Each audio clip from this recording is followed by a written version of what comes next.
flew the two actual aircraft which were involved in 9/11, the flight number 175 and flight 93, the 757 that allegedly went down at Shanksville, and flight 175 is the aircraft that's alleged to have hit the South Tower.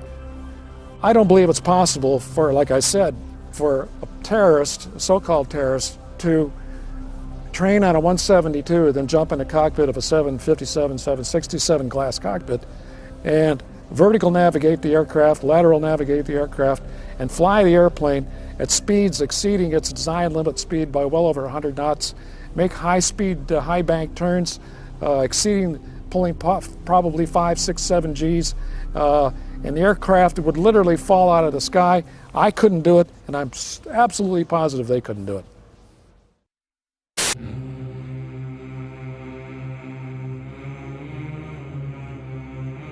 Mr. Gage, what is that group?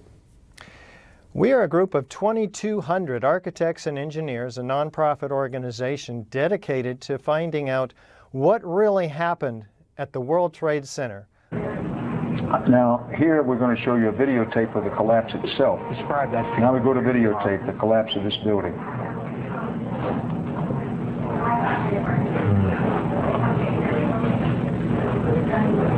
It's amazing. Amazing, incredible, pick your word. For the third time today, it's reminiscent of those pictures we've all seen too much on television before, when a building was deliberately destroyed by well-placed dynamite to knock it down. Mr. Gage, that was Building 7, Dan Rather narrating on CBS Live. It sure was, and most Americans are completely unfamiliar with this. In fact, architects and engineers around the world, mostly all unfamiliar with the third worst structural failure in modern history. I mean, here is a 47-story skyscraper. At 5:20 in the afternoon, it drops like a rock, and I mean this fast. Free fall acceleration, straight down, uniformly, symmetrically, as you saw. Now, a building with 40,000 tons of structural steel cannot fall straight down like we saw due to normal office fires, the official reason given us by NIST, the National Institute of Standards and Technology, without all 80 columns on each floor being removed simultaneously and then synchronistically timed floor by floor.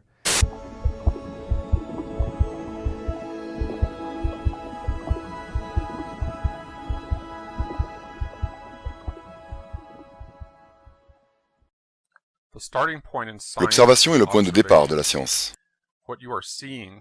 Ce que vous voyez ici est ce qui s'est produit à la tour nord du World Trade Center, le second des 3 bâtiments effondrés le 11 septembre 2001.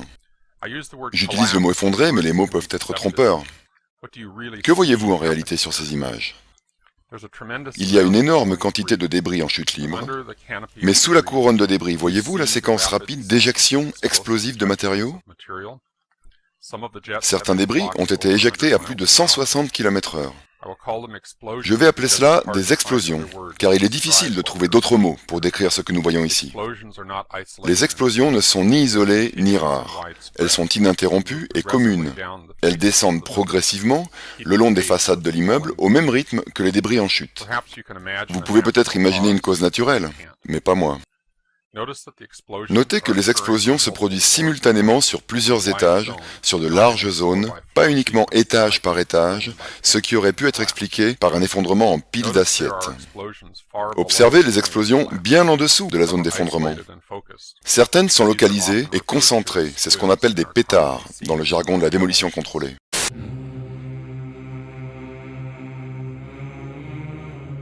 Saddam al-Sakami's passport, discovered below the Twin Towers. Well, Dan, not far from here, a passerby found the passport of one of the hijackers. How does a passport fly out of a man's pocket through a 400-mile-per-hour airplane crash, survive 9,000 gallons of jet fuel, and land intact on a sidewalk 1,000 feet below? Mahed Maked and Nawaf al-Hazmi's ID cards discovered in the wreckage at the Pentagon. An ID, Saeed al-Ghamdi's passport, Ahmed Al-Nami's driver's license, passport photos, and a business card found in Shanksville.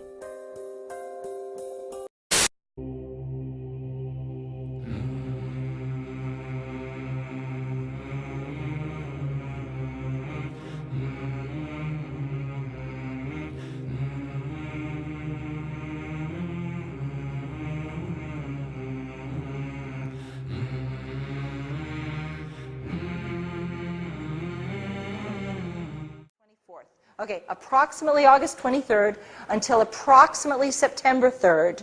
And again, it could be September 2nd. The spooks can be weird about this stuff. Okay, they could say, well, it wasn't September 4th. So no. No, it could have been September 3rd, okay? It could have been September 2nd. Right within a couple of days of this, my friend says that at approximately 3 o'clock in the morning, strange vans, and there were just maybe 3 of them, he said, that not just a couple. The way he put it was a couple of vans. So we're thinking 3, possibly 4, but most likely 3. A couple of vans arrived at 3 o'clock in the morning after the janitorial trucks had left the building. It's very important because they were able to identify the vans according to make, model, color, and there were no markings on the vans, but the janitorial vans did have markings. And so they were able to distinguish that these are not the same, and he was quite convinced that these are not the same trucks. And between the hours of 3 o'clock and 5 o'clock, these trucks had never been in this building before. It was an anomaly, definitely. It wasn't like it was going on for months and months and it just continued. They showed up for 10 days, 10 or 11 days approximately, then they were never seen again. And that's when they believe they wired the building. And they do believe, and my friend told me absolutely it was a thermate bomb. The sulfur makes it, the important thing about a thermite bomb is it is an extraordinary heat-reducing bomb. Okay, it takes steel and it creates molten steel. So it takes beams of steel and it turns it into molten steel, and it just everything underneath just sinks into the ground like what you saw. And it is a special U.S. military grade weapon.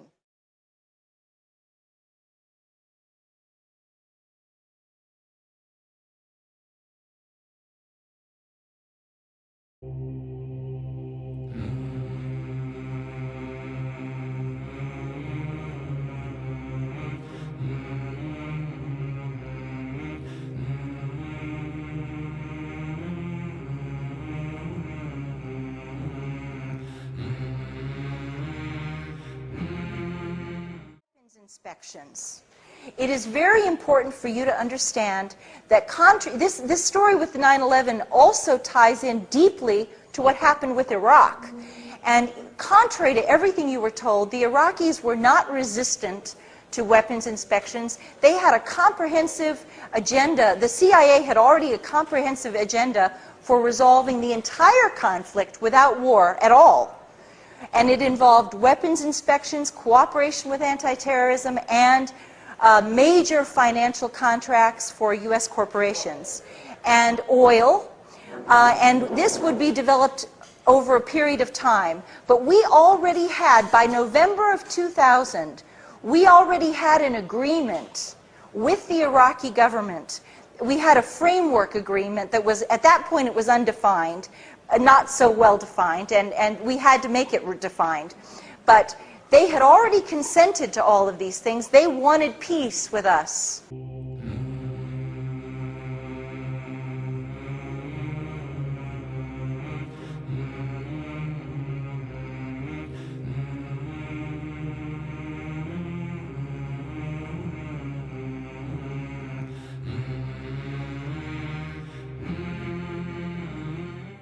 A travaillé pendant 25 ans comme agent spécial du FBI. Il a démissionné en 2004 après avoir dénoncé les dérives de la lutte antiterroriste. À l'époque où je faisais mes opérations d'infiltration avant le 11 septembre, si je voulais ouvrir une enquête pour terrorisme sur des personnes, le FBI m'aurait demandé à quelle organisation terroriste ces hommes sont-ils affiliés. Dans les récentes affaires, j'aurais répondu en fait, ils ne sont pas affiliés à des terroristes. On m'aurait demandé, ok, mais quel genre d'armes ont-ils? Ils n'en ont aucune. Quelles ressources ont-ils pour acheter des armes? Ils n'ont aucune ressource. Quel est leur complot terroriste? Ils n'ont aucun complot en tête. Donc, on va lancer l'opération d'infiltration, leur fournir les armes, l'argent et l'idée de l'attaque. Pour moi, c'est de la fabrication d'affaires.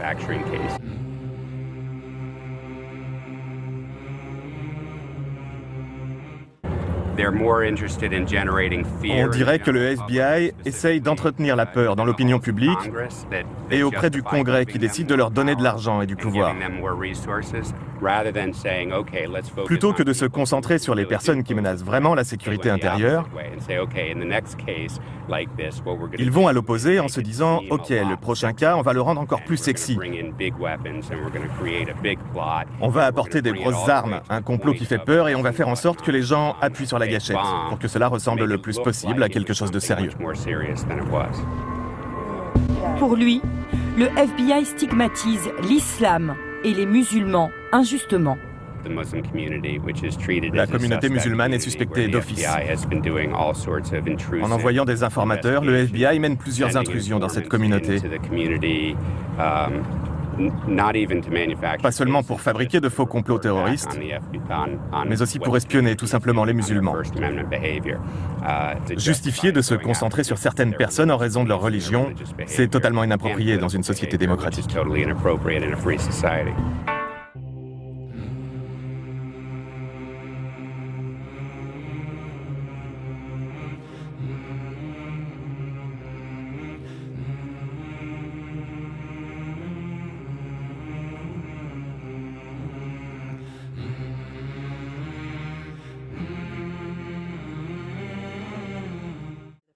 Bank of New York.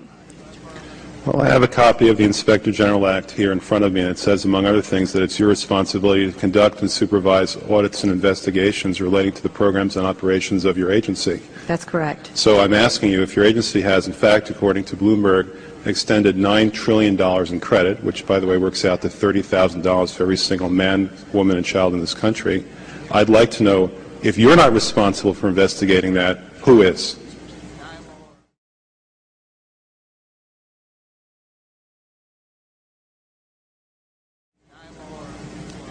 We have responsibility for the Federal Reserve's programs and operations, audits, to conduct audits and investigations in that area. In terms of who's responsible for investigating, would you mind repeating the question one more time? What have you done to investigate the off-balance sheet transactions conducted by the Federal Reserve, which, according to Bloomberg, now total $9 trillion in the last 8 months? I'll have to look specifically at that Bloomberg article. I'm not, I don't know if I have actually seen that particular one. That's not the point. The question is, have you done any investigation or auditing of off-balance sheet transactions conducted by the Federal Reserve? At this point, we're conducting our lending facility project at a fairly high level and have not gotten to a specific level of detail to really be in a position to respond to your question. Have you conducted any investigation or auditing of the losses that the Federal Reserve has experienced on its lending since last September? We're still in the process of conducting that review. Until we actually, go out and gather the information, I'm not in a position to really respond to the specific question. So are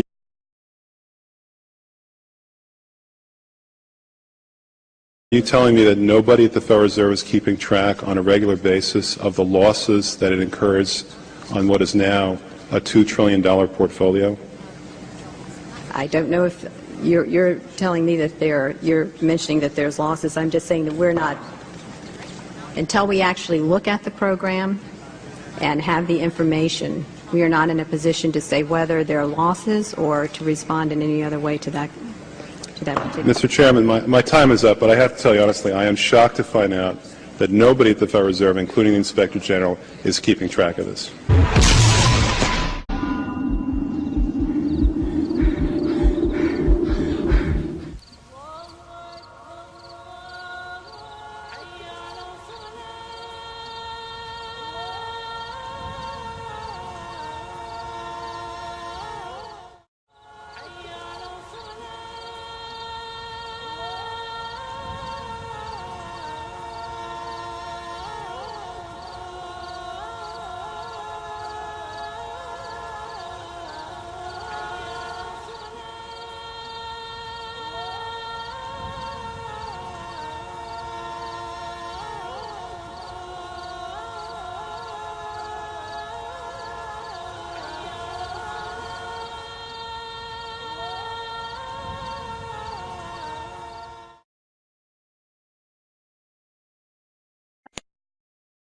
We also have a history of kind of moving in and out of Pakistan.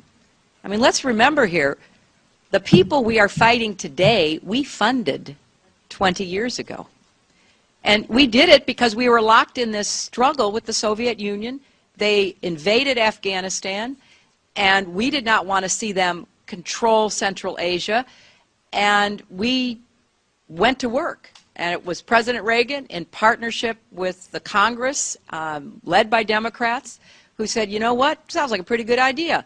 Let's deal with the ISI and the Pakistani military, and let's go recruit these mujahideen, and let's get some to come from Saudi Arabia and other places, importing their Wahhabi brand of Islam, so that we can go beat the Soviet Union. And guess what?